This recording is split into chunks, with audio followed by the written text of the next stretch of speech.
Hello বন্ধুরা, তো দেখতে পাচ্ছেন রান্নার দ্বিতীয় পর্ব আপনাদের সাথে শেয়ার করলাম। তো ডিম দিয়ে আসলে রান্না করব আলু দিয়ে।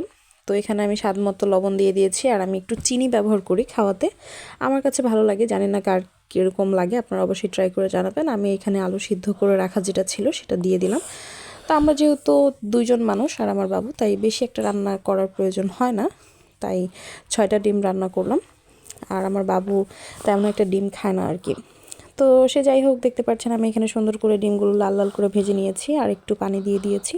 আর এর মধ্যে আমি 6টা ডিম আস্তে আস্তে করে দিয়ে দিচ্ছি। আর এটা দিয়ে দেওয়ার এক পর্যায়ে আমি চুলার তাপটা মিডিয়ামে রেখে আসলে আস্তে আস্তে করে চালিয়ে দিয়েছি, যাতে ডিমটা ভেঙে না যায়। আর দেখতেই পাচ্ছেন খুব সুন্দর কালার এসেছে, আর তেলটাও ছেড়ে দিয়েছে। আর এই তো আমার রান্নার ফাইনাল লুক। দেখতে পাচ্ছেন কতটাই লবণীয় লাগছে, আর টকবক করে ফুটে উঠছে। আর এভাবেই আমি নামিয়ে নিব কিছুক্ষণের মধ্যে। আপনারা অবশ্যই বাসায় ট্রাই করে জানাবেন কেমন লাগে। টাটা।